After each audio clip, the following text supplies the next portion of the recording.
with this information. We ask the community to wrap their arms and pray for this family. Breaking news: an uptown Memphis neighborhood waking up in shock. Memphis police finding a child's remains in the same area where they were looking for a 4-year-old girl named Sequoia Samuel. We're live this morning. We're getting new information all the time. Good Morning Memphis at 8:30 starts right now. Glad you're with us. I'm Valerie Calhoun. Yeah, I'm Ernie Freeman. We're at 8:30 on this Friday. It's June 16. We also have a threat of severe weather today, but we're going to start with that breaking news the day after so many of us were hoping and praying for the safe return of that little girl, Sequoia Samuel. And Fox 13's Jeremy Pierre is live on Caldwell Avenue where the search began yesterday. And you got some confirmation from some of your sources. What can you tell us right now? Well, the mother of Sequoia Samuels, as well as her boyfriend, are being detained by the Memphis Police Department. They, according to sources, questioned for hours yesterday, but no word yet on if they will be charged or if any charges will come about this. But let me tell you, you got to know that this scene right here, this is where they located the remains of a child here in the 200 block of Caldwell. This is also the street where 4-year-old Sequoia Samuels lived.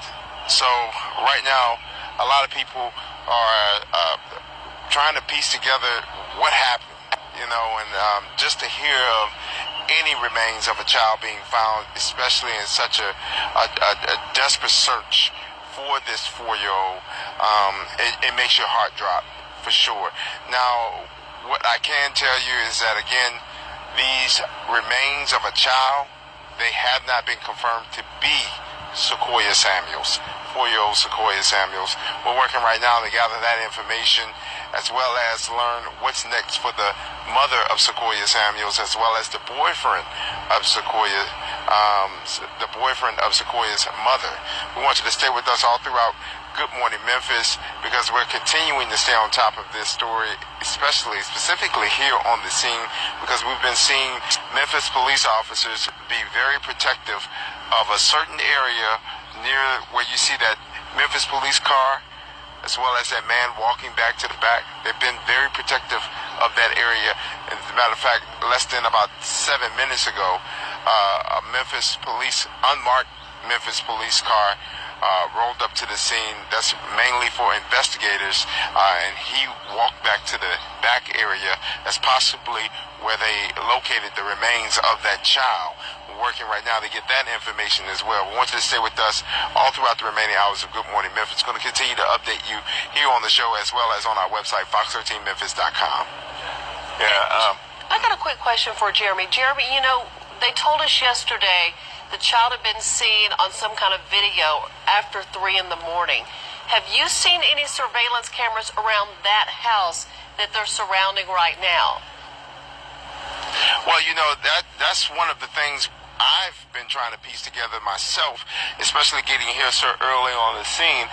I don't see any surveillance cameras around any of these homes here in the 200 block of Caldwell. That's one of the first things I look for when I get to a scene involving an investigation.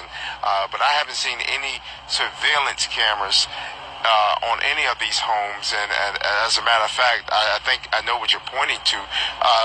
I believe I heard it was a Ring camera. Those are Ring cameras. You know, if you have an app, you can see where other Ring cameras happen to be in the area, or you can see a Ring camera from the home where I'm standing right here, where they have been very protective over. I haven't seen any Ring cameras in that area as well. But you have to keep in mind, Sequoia Samuels, she did have other brothers and sisters. I believe one younger sister as well. So this case obviously involving some other children as well. JP, we just got an update from one of our producers. Tell me if this jives with what you're saying. MPD says they believe that is the child, Sequoia Samuels, and I think the mother has been charged. They actually named the mother. Brittany Jackson is charged with aggravated child neglect, abuse of a corpse, in false offense, and her boyfriend, Jalen Hobson, is charged with false offense. Jeremy, this just came while you were talking. It's what you've been telling us all morning that your sources have told us. And I guess it's official this morning. And you know what? And that's what we've been waiting for. And as a matter of fact, that information, we were working to get all of that confirmed, obviously, before we go on air, just speaking it out. But we were working to get that all confirmed, and now we're hearing it right there.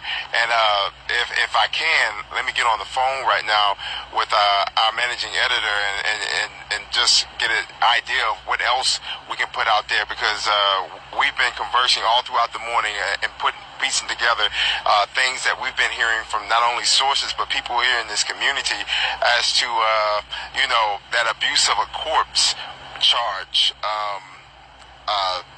That's deep right there, because we've been hearing all types of stories as well as information, receiving that information, gathering it, but being very careful of what we put out there, because a lot of this stuff just needed to be confirmed, and now we're hearing it from the Memphis Police Department right here on live TV, here on Good Morning Memphis, that they are confirming that it was an abuse of a corpse, that mother being charged with an abuse of a corpse, and that boyfriend also being charged in the death of this child, 4-year-old Sequoia. So we were hoping for a happy ending. It appears we're not going to have it. And just updating what we just said, the mother of Sequoia Samuel's charged, and her boyfriend charged, and police say these are her remains they found. And I want to add this because Jeremy's talking a lot about that house where there's a lot of investigation going on right now. The police say the remains were found in close proximity to the apartment where Sequoia resided with her family.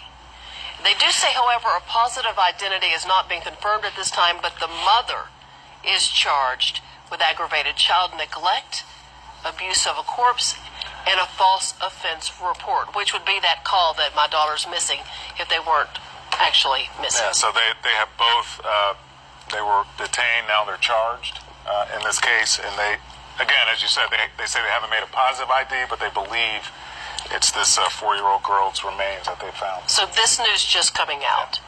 And in the community, it's got to be hitting hard. Yeah, and so, again, we were all hoping for a happy ending. It appears that is not going to be the case. And we have team coverage on this story. Carolyn Serta's been there talking with people, getting their reaction. And just to hear from the people she's talked to this morning, and now this, Carolyn, I know you could hear us on the air. I mean, reaction. And what do you think how people will react in that neighborhood? Yeah, well, sadly, that had been something that neighbors here were afraid of. They were pretty certain that was going to be the case. Those that I've spoken with, in fact, just a little while ago, I spoke with a neighbor here. This is the apartment complex here in this direction that you guys are referring to. That is it. It's a small one, but a neighbor just next door, I spoke with him, the house just next door to this apartment complex, and he described being heartbroken about the news, of course, this morning, but also angry, frustrated, a lot of people as well. They spent hours in the heat yesterday searching for little Sequoia all day, and then the news this morning that sadly remains to be believed to be hers were found in this same spot where she had been reported missing, and now mother and boyfriend charged. Listen to what one neighbor, again, he was frustrated, upset hearing this news. Here's what he had to say when I asked him about what he learned this morning. I can't even comment on it. Ain't no words can describe how you feel. Just up. Yeah, that's a neighbor again here who lived next door to little Sequoia and her family. In fact, back out here live, he says from his front porch here, he has seen little Sequoia playing out in the yard of this apartment complex. He laughed a little, saying she